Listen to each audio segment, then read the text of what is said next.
So hi Kerry. I mean, how's I suppose this last 18 months been for you? It's been all a bit mad. Yeah, all a bit crazy. I mean, I feel like we're almost uh, past. It feels like we were talking about the lockdown for so long, and about things being closed, and people having, especially in the entertainment industry, having to deal with these dramatic changes in our life. But for me, it feels like everything, we were just saying, everything has picked up so dramatically, so quickly, that it's almost like it was a bad dream, and that Yeah. stuff is happening, which is brilliant. And I feel Mhm. like that there's a real want and yearn and need for entertainment and live performances again, which is fantastic. I mean, whether we've learned anything, I was so busy pre-lockdown, and I did kind of enjoy the stopping a little bit, and taking a bit of time, and prioritizing and being with my family. And I said to myself, I'm going to try and do that moving forward. And already I'm back in, and my life is chaotic, and I'm here, there, and everywhere. And my kids are here, there, and everywhere. But Yeah, I'm grateful that stuff is moving again. that's great. Have you managed to get back to see a show yet in the theatre? Have you been to anything yet? I have. I Yeah. went to see a play in North London, a play of two actors, which was brilliant. It was I was going because a director friend of mine was doing it, Sam Yates, and we went to support him. But it was amazing to be back in a theatre. I mean, I've been on stage, so I've been the other side of it, but to actually go and see something was really great. Yeah. I mean, were you worried for theatres, I suppose, originally when there was just sort of no, I guess earlier this year, and especially last year, there was kind of not really a sense of when theatres would be able to get up and functioning again. Yeah, absolutely. And I think especially some of the smaller ones Mm. have really struggled. Some of them have gone. I think we've lost a lot of theatres. I still think there's a little bit of hesitation as such. I think things are selling, and people are going to see things. People seem to be buying later, probably just because of the uncertainty of maybe if things get postponed, or Mhm. whatever. But yeah, I don't think we're back 100%, but we're definitely doing better. We're doing much Yeah. better. Yeah. And I suppose being a mum yourself, how have your kids dealt with the last 18 months, the kind of in and out of school, long periods of not being at school? Have they dealt with it all okay? Yeah, I mean, I'm quite fortunate because my kids are quite resilient, and I think most kids are. I think most kids deal with the here and now. They live in the moment. I think it's as adults and as parents, we take on or how are they feeling? What are they doing? What do they think about this? But kids seem to live in the what they're doing there and then. Mhm. And we did as a family, to be honest. We took it all in our stride of, if we're at home and we're homeschooling and we're going for walks and we're staying active as a family, that's fine. And now schools are open, so you're going back to school. And there was never any kind of question of, is this the right thing to do or the wrong thing to do? It was like, well, this is what we're doing. We're just going to get on with it. And I think they've they've kind of breezed through it, really. I'm quite lucky that they're so I don't know, in the here and now, and they've been amazing. I think the whole generation of young people, whether they're toddlers right up and to people in higher education, it's going to have affected them in some way. But it's how you look at it. If you look at the positive side of it, they've had different things to deal with, so they've had different experiences, and that might help them in some way as well. Yeah. And I suppose how have you dealt with, I guess more in 2020, how did you deal with that kind of roller coaster? Because there was just so much going on at the same time. Not Yeah. even just, I mean, we had COVID, we had lockdowns, we had like Brexit going on, we had Mm. what, Donald Trump saying what now? We had the death Yeah. of George Floyd, Yeah. and the anger there. So everything was, I mean, you watched the news in 2020 for half an hour, you felt crap after half an hour watching the news because there was just so much negative stuff going on. I mean, did Yeah. that get to you, or were you quite good at tuning it all out? Well, yes and no. I mean, I think, especially for my setup, and mine and my husband, he works in football, so our lives are never we're never on a routine. We never have a straightforward um day-to-day life. It's Mhm. always different. So yes, the lockdown was difficult, and it absolutely had its challenges, you know, with the homeschooling and not working, or I worked in a slightly different way. But for us, it's always different anyway. So it just was another change, and we just got on with it, because we're so used to doing that anyway. You know, I'll have maybe a month where I might be away, I might be out of the country, I might be in London, I might be all over this country, and then the following month I might be around the whole month. It's always different for us. So lockdown was just a slightly bigger extension of that, really, that I just didn't have to worry about childcare. That's good. I mean, what have you sort of got planned going forward now, and what's going on in your world? Well, lots of things that got cancelled or postponed, should I say, in the lockdown, are now starting to surface, and I'm kind of scheduling in all those concerts and events that didn't happen. So that's great. That's starting to pick up a lot. Christmas is always really nice and busy for me. I do lots of concerts and orchestral gigs, which is lovely. I did my podcast through the lockdown. So we did 4 seasons of Keep Calm and Carry On, which was brilliant. I had no idea that was going to happen, really. I just tried it out, and then, you know, 4 seasons later it's going from strength to strength. So I'll be carrying on with that. I wrote a book, so a book's going to be coming out in November, just about my life up until lockdown, really. And then coming up, so there's a new album on the way. I've just signed to a new label called Westway, so I'll be doing a new album with them early next year. And yeah, just lots more concerts. I'll be out with Queen Machine, and probably doing some stuff with Brian. Yeah, it's starting to look good again. That's good. Yeah, well, my friend, I told him that I was talking to you, who's a massive fan, and he's been to see you 5 times with Brian. Oh. And he's called Jake, and he wanted me. He said, please ask her if she's going to do.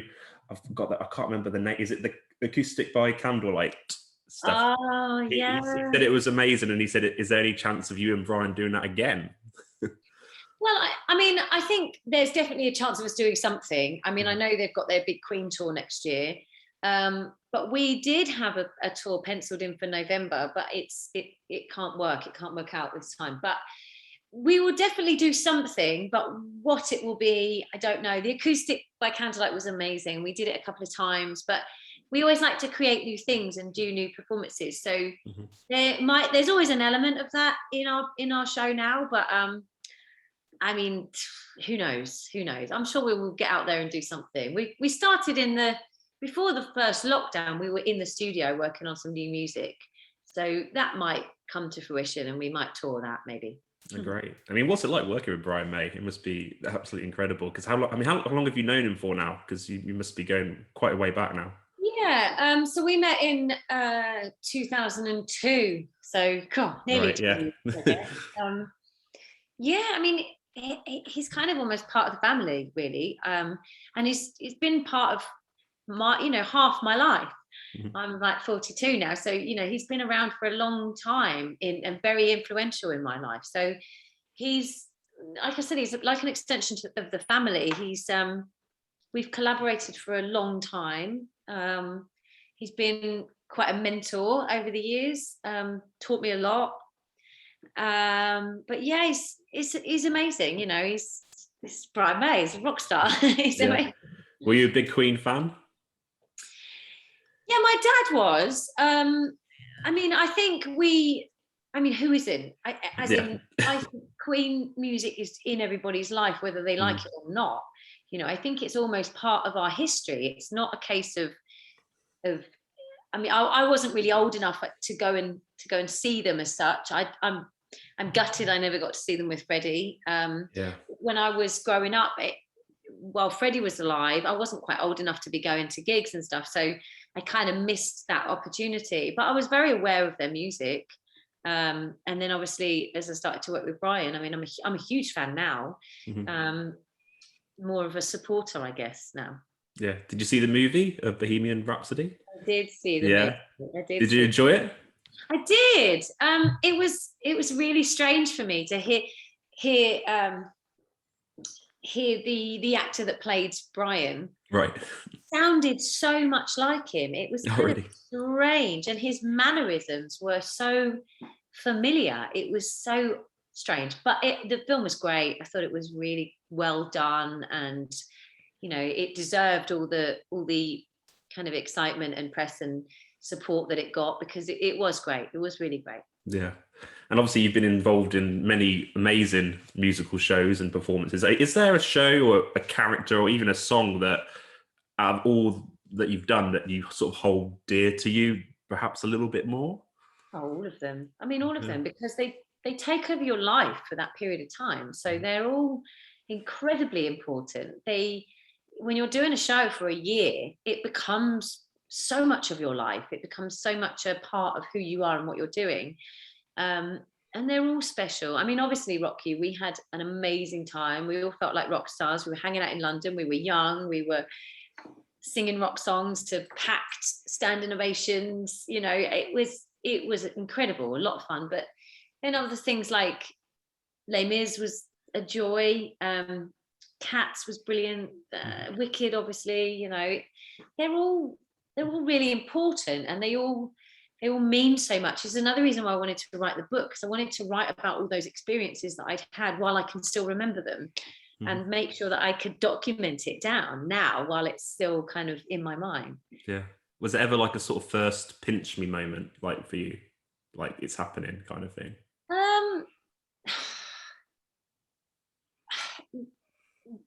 I don't remember a significant moment of this is it, because it was a gradual thing. I think every time I step on a stage, there's always that moment of nerves, excitement, of when an audience responds. There's always that moment of, I don't know, adrenaline, and that this is special, and this might be the last, and this is, what is next.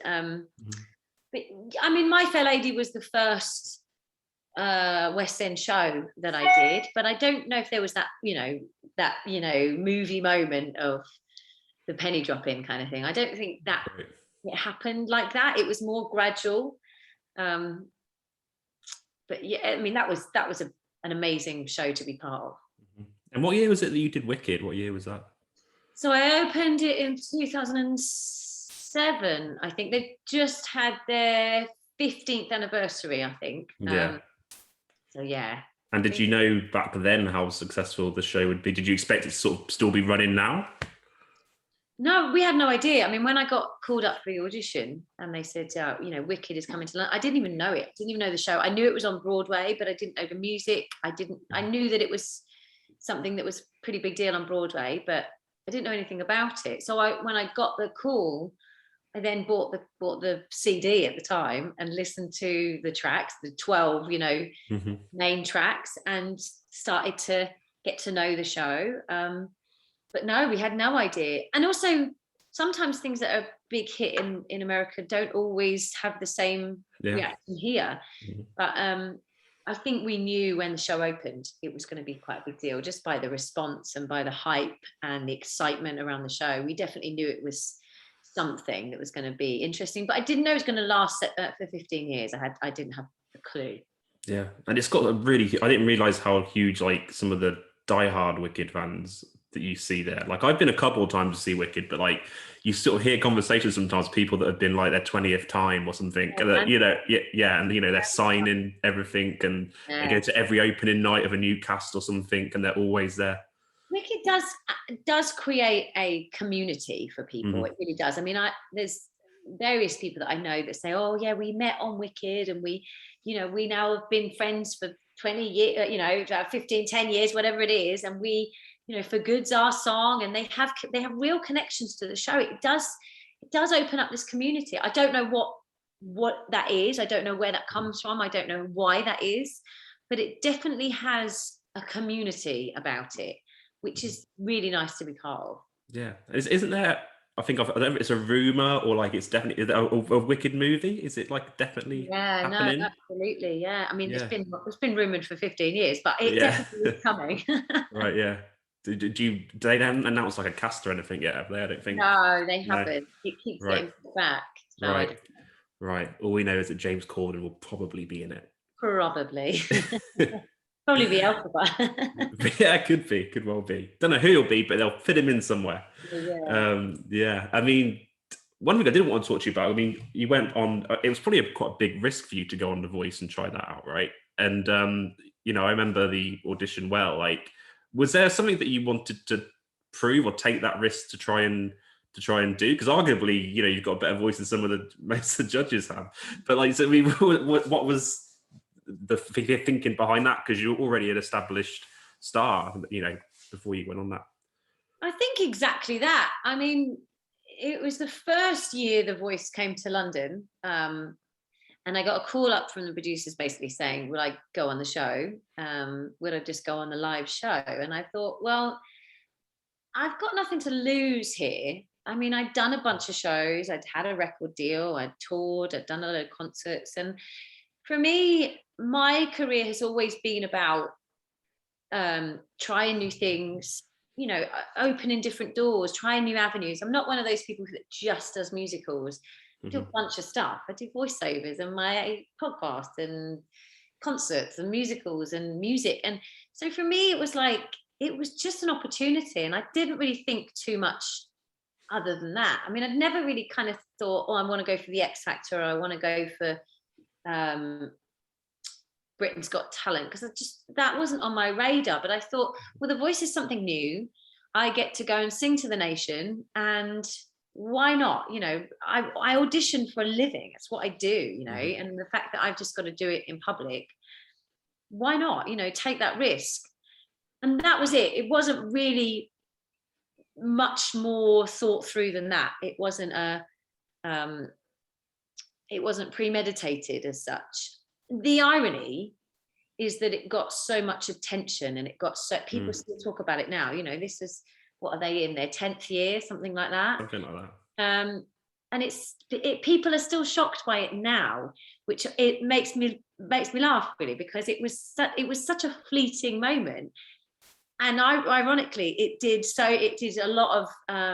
It was very powerful because I still get asked about it. Still, people are still like, "What is that about?" And it, and the irony after I did that audition, I went to the Olivier's the following year to sing, and it was almost, I felt like Lady Gaga walking down the red carpet. Suddenly, the press went mental, and what was weird for me about that was I'd done a bunch of musicals.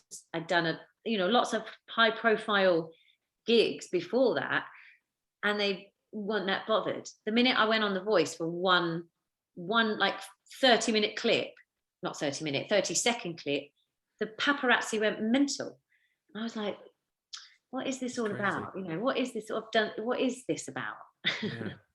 Yeah, really, really surreal. But obviously, I mean, was it difficult to kind of deal with that afterwards? Because like you say, like to sort of move on from that, because like lots of people, I suppose, wanted to have your reaction to it, or photos, or for you to comment on it. Was it kind of hard just to kind of go, well, I've done it, forget about it? Or was people trying to sort of bring it up? I don't know. They still do. I mean, right. Like you say, 10 years later, people still talk about it. No, not really, because I took responsibility for going on the show. So it for me, there was no agenda, and there's no disappointment about the outcome. So I'm like, I don't get jobs all the time. I don't get loads of musicals. So for me, I'm like, okay, it didn't happen. Okay, that's fine. And we move on. And the reaction is still the same, but it still makes me laugh that 10 years on, I'm still talking about it. So in a sense, it had its own, it did its own job. It kind of, it put something out there. So that's fun. I think because you had like the audience on your side, right? Because they were quite shocked that, that they didn't turn around, but like the audience were kind of really behind you, and kind of, there was always that shock value of how did you not turn around, but that person got through. It's always, I guess it's that kind of reality show thing. It's always, a talking point, isn't it? Like, how did that person not get through, but that person did, and things like that.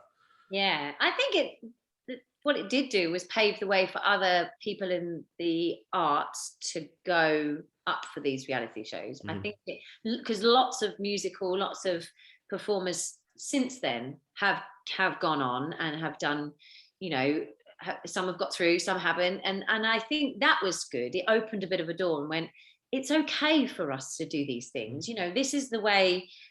Or at that time, it's not so much now, but at that time, it was very much a way that our industry was moving. It was a lot of it. There was all the Find a Nancy, Find a Joseph. You know, there was lots of those reality programs around. So it was like, well, we either don't get involved and don't get the jobs, or we get involved and we show that there's a lot of talent out there, and there's a lot of quality trained people out of there doing brilliant things. So that's okay. I think that's all right. I think it's good to educate the public as well. Yeah, absolutely. I mean, is there a musical show that you haven't been a part of that you think, oh, I'd really love to be in that show?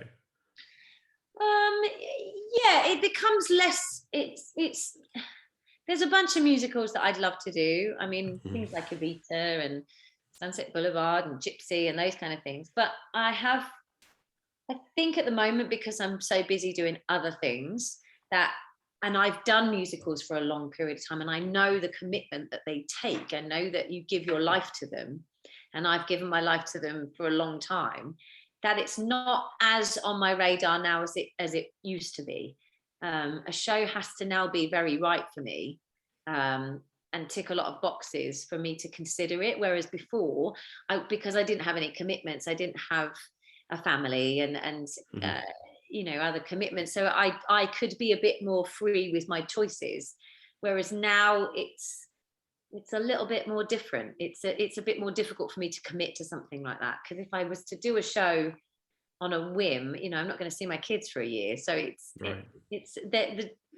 the choices or the I have to think things through a bit more now. Yeah, absolutely. I mean, I think you'd be in a great Mary Poppins. Would you ever do that? Like, I think you'd be fantastic as Mary Poppins. Oh, maybe one day. Yeah. Well, are you a Disney fan? Love Disney. Love Yeah. Disney, yeah. Yeah. Do you have what's your favorite Disney movie? Oh God. Well, my kids love them. I mean, we love Moana in this house is pretty strong, but we love all like the Pixar movies, like The Incredibles, and we love all of that stuff. It's great. Yeah, brilliant. And I know you're involved with the charity. Is it with Bridemaid, the Born Free charity? Yeah. I mean, what's that? How long have you been doing that for, and what's the experience been like with them? Yes, I've always been a bit of an animal lover and supporter, and we had an opportunity with a song. We'd worked with Don Black and we'd done a song together, and then I don't know how it happened, whether we came up with the song first or whether we got introduced to Virginia McKenna first. I can't remember which way around it was, but we ended up recording a new version of Born Free for the charity to raise money, and then we got kind of involved with the charity a little bit more, did a bit more work for them, raised a bit more money, and we ended up going out to South Africa, where their main hub is, where they do a lot of the where the sanctuary is, where they rehabilitate a lot of animals, and we went out there to film the video for Born Free, and ended up moving some lions around and being shown all around the where they're based, the safari where they're based, and it was life-changing. I mean, Virginia McKenna is one of the most inspiring heroes, really, that I've ever met. She is unbelievable, and you can see where that charity was formed, because she's such a driving force of something that isn't an easy path. You know, it's to get people to support animals, you know, when there's people that need help, when there's cancer charities, when there's children charities, when you know, lots of people need help. To get people to support animal charities is a difficult thing, and she is unbelievable. Yeah. And do you have like a soft spot for a certain animal, like a favorite animal? Well, all of them really. I mean, I support. Brian has obviously his own Save Me charity, which supports the wildlife here in the Hmm. UK. And then obviously the Born Free is a little bit, they're big cats mainly. But for me, it's anything really. I remember going to India once and going to the elephant sanctuary and just sobbing. Yeah. It was so moving. Lots of elephants in an incredibly huge environment where they're just being looked after and looked out for, and it just moved me so much. So yes, so not. But then also I'm a member of the dogs charity, the Dogs Mhm. Trust back here, and so for me it's any really. Yeah. Do you have a dog or any pets? I do have a dog. Yeah, I do have a Yeah. dog. Yeah. Oh, great. Was that a rescue dog, or did you get him as a puppy? Or Yeah, we had him as a puppy. He's 12 now. I've had him oh wow. for a long time, but I we're going to get another one. So I think we might rescue. I mean, I have kids, so it's tricky to rescue dogs, but Mhm. I think we're going to look at rescue. Yeah, I've got a rescue. He was a puppy that when I adopted him from Romania. Oh, amazing. Yeah, it's a Romanian charity, and he was like an abandoned litter. And I kind of had that preference of, I'd like a puppy if I'm going to rescue one, Yeah. because with the older dogs, you don't know how much attention they need, and you don't know if how much time commitment you have to give. So yeah, I mean, he came over here at 6 months old from Romania, and yeah, it's just like been having a normal No. dog. Yeah, Yeah. yeah. Oh, that's Got amazing. yeah, strange color, but he's got black and brown, but it's great. Oh, well, Unique. lovely. That's brilliant. Some friends of ours actually have just adopted from. I think he was from Spain. I think their dog came, but he's beautiful. Again, rescued him, and he's just the most placid, beautiful dog. Yeah. It can be done. It absolutely can be done, and why not? There's so many dogs out there that need homes, and especially over the lockdown, so many people got puppies and got dogs. There's probably even more now to be rehomed. Yeah, definitely. I mean, who were, I suppose, your musical influences when you were growing up? Well, my dad was a big rocker, so he used to listen to like Status Quo and Right. Meatloaf, and so I got that influence, I think, from my dad. I used to love singing along to Meatloaf and Bonnie Tyler, but then obviously my musicals, I loved my musicals. I loved Les Mis and Miss Saigon. I would sing along to things like that, and then I also loved people like Liza Minnelli.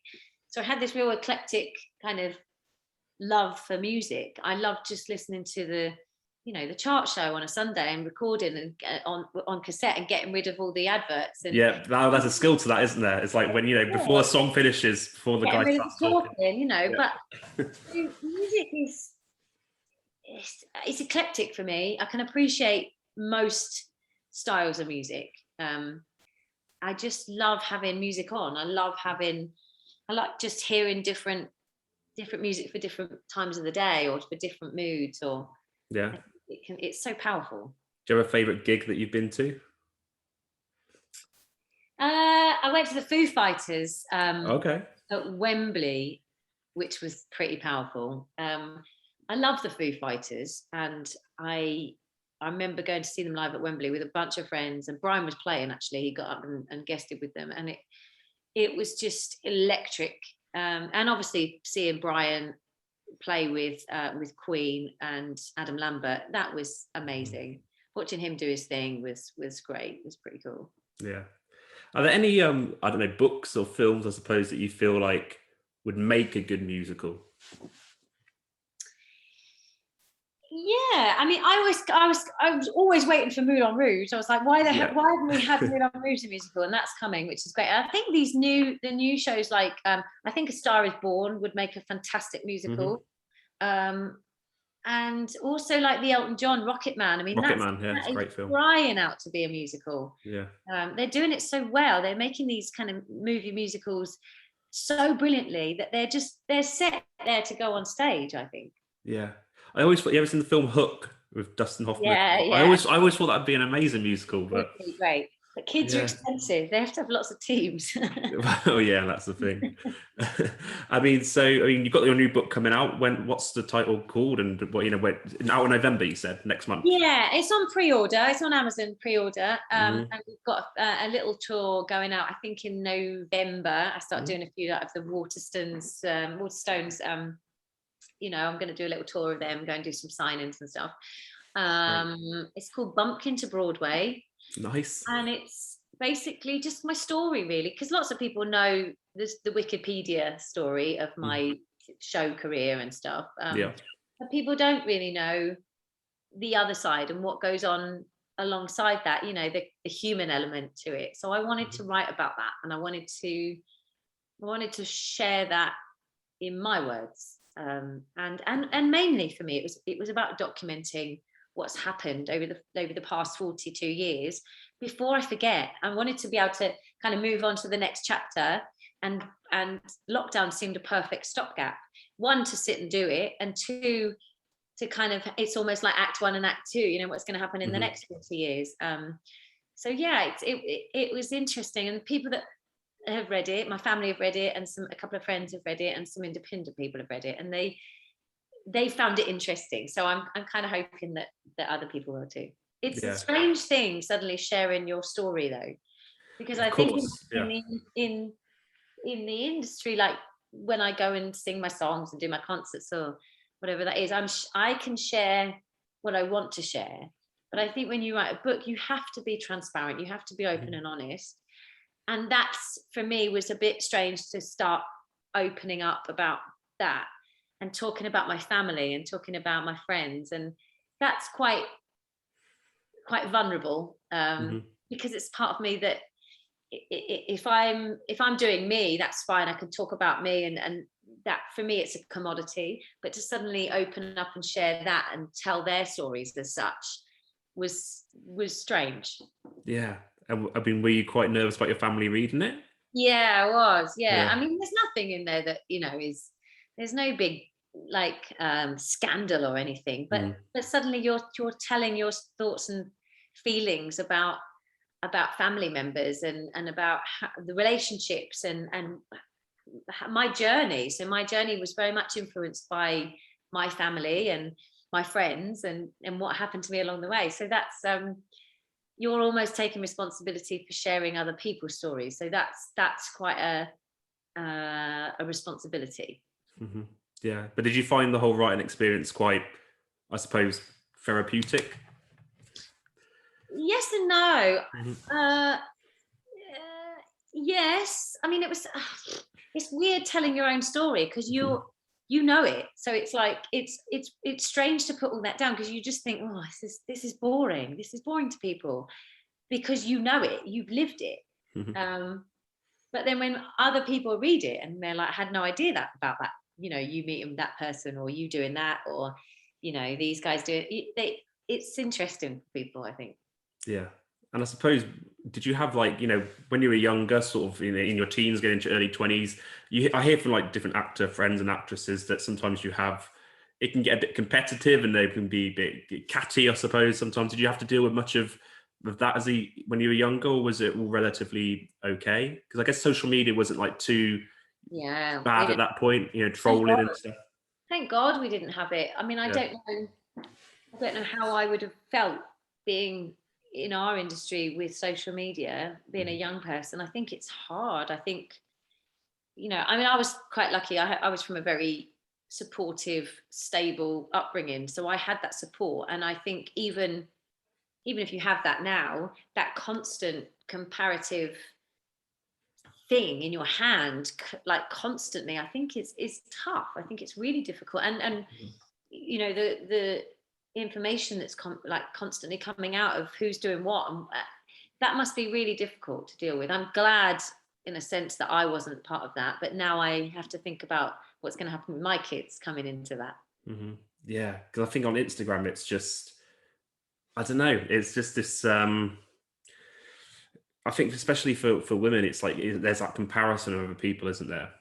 And it's how you measure your sort of happiness based on followers and likes. It's a bit frightening. I think it is for everyone, and I think it literally is across the board. You see everybody doing it, and I was in a dressing room last on Monday night with lovely Faye Tozer from Steps, and we both were having a great time chatting and we both of us scrolled a couple of times, and then we were like, what are we doing?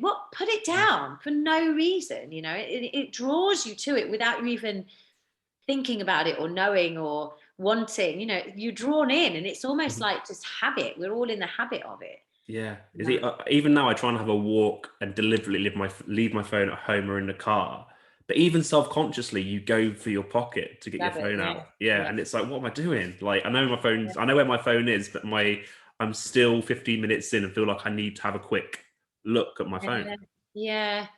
We try and get away from it. I mean, I think that's why exercise is a big thing in my life, because you can't have it on. So if I go for a run, or I go do yoga, or I go on my bike or whatever, you can't have it on. And that's really important, to have that headspace where you're not checking, or you're not looking at emails, or you're not looking at social media, or you're not, I think is really important.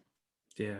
I suppose what advice would you give to a young person that wants to perhaps get into theatre or musicals or acting or performing? I mean, what's I guess the most valuable piece of advice that you've learned along the way?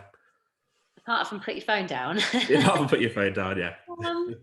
I think just be you, be confident in who you are.